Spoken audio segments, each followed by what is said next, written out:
Hello दोस्तों, आप सभी को माय यूट्यूब चैनल 1+ मैथमेटिक्स में स्वागत है। आज हम लोग क्लास 10 का जो एग्ज़ाम होने वाला है उस पर बात करेंगे और उस संबंधित क्वेश्चन का हम लोग जो है प्रैक्टिस करेंगे। तो ध्यान से आप लोग बोर्ड पे देखिएगा। जैसे कि आप सभी जानते हैं कि कुछ ही दिनों में मैट्रिक का एग्ज़ाम होने वाला है, यानी कि लगभग 1 माह बचा हुआ है। तो आप लोग जो है कि ध्यान से देखेंगे ताकि जो है आप अपने मैट्रिक परीक्षा के लिए अच्छा से तैयारी कर सके। सबसे पहली बात यह है कि जब भी आप एग्ज़ाम देने जाएं या किसी एग्ज़ाम की तैयारी कर रहे हो तो इस प्रकार से तैयारी होनी चाहिए ताकि आपका कॉन्फिडेंस जो है उस प्रश्न उस क्वेश्चन के प्रति फुल हो। तो ध्यान दीजिएगा, आज का हम लोग जो पहला क्वेश्चन पढ़ने वाले हैं इस प्रकार से है कि आपको हो सकता है क्वेश्चन इस प्रकार से दे दे कि 140 को अभाज्य गुणनखंड के गुणनफल के रूप में व्यक्त करें। तो आप लोग बोर्ड पे ध्यान से देखेंगे। क्वेश्चन नंबर 1 क्या है कि 140 को अभाज्य गुणनखंड के गुणनफल के रूप में व्यक्त करें। तो बहुत ही आसानी से आप बना सकते हैं। जैसे सॉल्यूशन लिख लेंगे, 140 लिख लेंगे। इस प्रकार से देखिएगा, 2 सते 14, ये 0 हो गया। फिर इसको 2 से काटेंगे, 2 से 2 तिहाई 6 हो गया, 1 बच गया 10, 2 बचे 10, 35 बच गया। अब तो 2 से कटेगा नहीं, इसको 5 से काटेंगे, 5 सते 35। इसलिए 140 का जो अभाज्य गुणनखंड के गुणनफल रूप हुआ ये इस प्रकार से हो गया, 2 गुने 5 गुने 7। ये आपका आंसर हो गया। तो आप लोग ध्यान से देखिएगा, जब भी कोई क्वेश्चन बनाए अगर सब्जेक्टिव टाइप से बनाना हो तो आप इस प्रकार से बनाइएगा, आपको अच्छा से मार्क्स मिलेगा।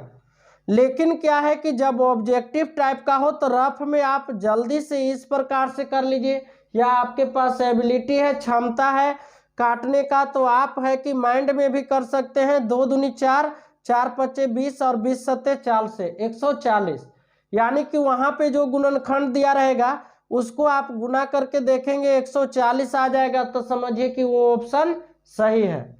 अब देखिएगा क्या है, इसी प्रकार के अन्य क्वेश्चन भी हैं। जैसे मान लीजिए 156 को बोल दिया अभाज्य गुणनखंड के गुणनफल के रूप में व्यक्त करने के लिए, या फिर बोल दिया 4375 को, या फिर आपको बोलेगा 5005 को, या फिर आपको बोल सकता है 64 को।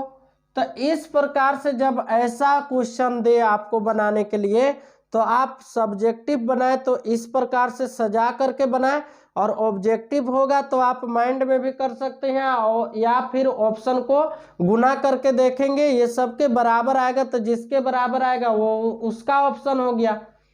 अगला क्वेश्चन है कि मान लीजिए आपसे पूछ देगा कि 17/8 का दशमलव प्रसार शांत है या अशांत। आप सॉल्यूशन कर लेंगे, एक नोट है आप याद कर लेंगे कि यदि किसी भिन्न के हरों का अभाज्य गुणनखंड 2 के पावर n या 5 के पावर m के रूप का होगा।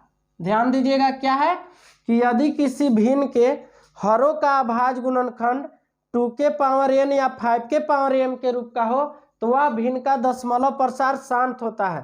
तो यहाँ पे 17/8 है, तो हम लोग क्या कर लेंगे कि 17/8 जो है 8 को हम लोग हरों का अभाज्य गुणनखंड करेंगे, तो 2 गुने 2 गुने 2, 8 को तोड़ेंगे तो ऐसा ही आएगा। देख लीजिए, यहाँ देखिए 2 दूनी 4, 4 दूनी 8, तो यहाँ 17 के बटा में क्या लिखा जाएगा 2 के पावर 3। यहाँ जो है इसके हरों का अभाज्य गुणनखंड 2 के पावर n के रूप का है, इसलिए इस भिन्न का जो दशमलव प्रसार होगा वो क्या होगा, शांत होगा। इसी प्रकार का अन्य क्वेश्चन भी आप सॉल्व कर सकते हैं। जैसे मान लीजिए कि 35/50 हो गया, इसके बाद हो गया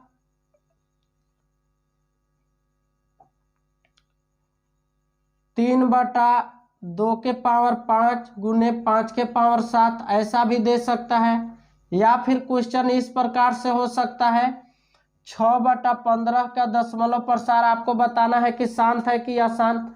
तो ऐसे क्वेश्चन आते हैं आपको सब्जेक्टिव बनाने की ज़रूरत हो तो इस प्रकार से सजा के बनाइएगा, ऑब्जेक्टिव बनाना हो तो आप देख लीजिएगा इस प्रकार से रफ में हल करके जो आएगा आप उस प्रकार से आंसर कर लीजिएगा। आप यही ध्यान दीजिएगा कि यदि बाटा में अगर काटने पे अभाज्य गुणनखंड करने पे अगर गुणनखंड 2 के पावर n के रूप का आएगा तो भी शांत, 5 के पावर m के रूप का आएगा तो भी शांत, और दोनों साथ में आएगा तो भी शांत। बाकी इसके अलावे कोई अन्य गुणनखंड आ जाए जैसे 3, 5, 7 इत्यादि, तो समझिए कि उस भिन्न का दशमलव प्रसार अशांत होगा। अब देखिएगा क्या है अगला क्वेश्चन आपका है कि हो सकता है कि आपको इस प्रकार का क्वेश्चन दे दे, इसे इरेज कर लेते हैं।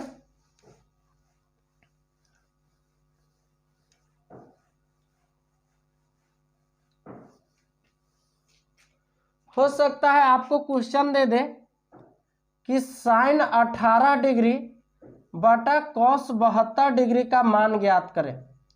तो सॉल्यूशन लिख लेंगे, कोई एक को चेंज कर लेंगे ऊपर या नीचे। इसे इस प्रकार से लिख सकते हैं साइन 90 डिग्री माइनस 72 डिग्री, यानी कि साइन ये 18 डिग्री होगा। अब देखिएगा क्या होगा, नीचे क्या है cos 72 degree, sine 90 degree minus theta cos theta, तो यानी कि लिख सकते हैं कॉस 72 डिग्री और बटा में क्या है कॉस 72 डिग्री। इस प्रकार से ये कट गया, आपका आंसर कितना हो गया 1 हो गया। आप इस प्रकार भी के और भी क्वेश्चन बना सकते हैं, जैसे सेक 59 डिग्री माइनस कोसेक 31 डिग्री, या टेन 64 डिग्री बटा कॉट 26 डिग्री। तो इस प्रकार के क्वेश्चन का हल जो है इस प्रकार से आप कर सकते हैं। यदि सब्जेक्टिव बनाना पड़े तो इस प्रकार से बनाना है, ऑब्जेक्टिव बनाना हो तो रफ में इस प्रकार का काम कर सकते हैं, और नहीं तो जैसे ही बटा आ गया इस प्रकार का तो उसका आंसर 1 होगा, जैसे ये हो गया। लेकिन माइनस आ गया तो इस स्थिति में इसका आंसर क्या हो जाएगा 0 हो जाएगा। तो इस प्रकार के क्वेश्चन और हम अगले क्लास में बात करेंगे, आप अपने बुक से प्रैक्टिस कर सकते हैं।